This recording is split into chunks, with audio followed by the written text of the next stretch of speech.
Hi everyone. I've been getting ready to teach the topic of abortion in my Intro to Ethics class again this semester, which I've done every semester for the last 5 years or so. And I've been looking over the arguments in favor of abortion and opposed to abortion, both the classics and the new stuff, to try to prepare myself for anything that my students might throw at me. And I remembered that every semester so far, I've had at least one student throw the theological argument against abortion at me, which, in short says abortion is wrong because God says so, or says so in the Bible, something like that. And I try to let my philosophy students know that in philosophy we have to use public reasons. We can't use sectarian reasons. No one's going to buy that argument unless they happen to share your particular theological worldview, your particular reading of the Bible, and so forth. So that's not really an argument in philosophy, it's just an assertion.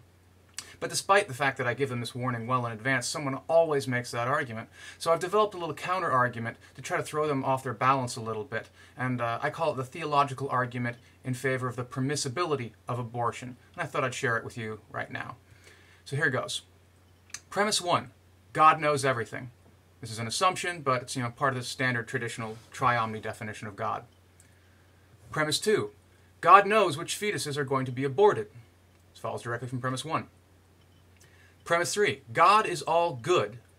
Again, an assumption, but something that follows from the definition of the triomni God. Premise 4, God would never do anything cruel. This follows immediately from premise number 3. If God is all good, it would be incompatible with his goodness for him to do anything cruel. Premise 5, it would be cruel of God to ensoul a fetus that he knew would never be able to receive the redemption of Christ.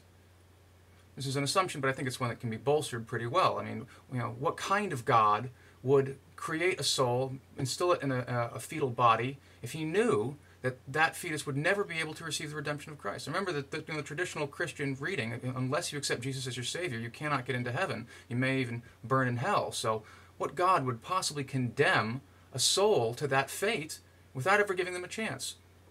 Only a cruel God would do that. So it cannot be the case that God would ensoul a fetus that he knew would never be able to receive the redemption of Christ.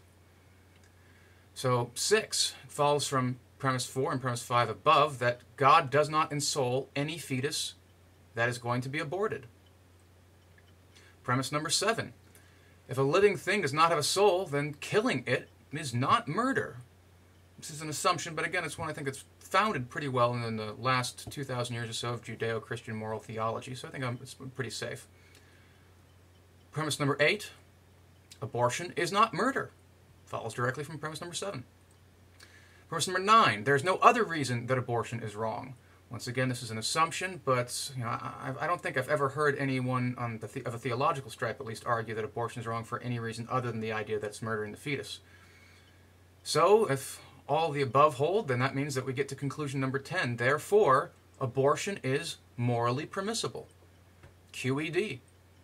Now, this is kind of a tongue-in-cheek argument. I don't really sort of mean it seriously, but I do want to try to at least analyze it seriously. So you can take a look at the whole thing here, and I'm pretty sure it's logically valid. It's reasonably rigorous, maybe not completely airtight, but if anyone sees any flaws in my logical structure, I'd appreciate it if you could point it out to me. But I think that's pretty good. So the only real question is, are the premises true? Now, of course, atheists are going to reject premise 1, premise 3, the idea that God knows everything, God's all good, because I don't think there is a God. But again, this argument is targeted at theists who are going to accept premise 1 and premise 3. So what premise are they going to reject? I think probably the Achilles heel of the argument has to be premise number 5. It would be cruel of God to ensoul a fetus that he knew would never make it to the point where he can receive the redemption of Christ. I think that's probably going to be the weak point, but I'm not sure exactly what's wrong with that premise. I mean, on the face of it, at least, I think it looks like a pretty reasonable premise.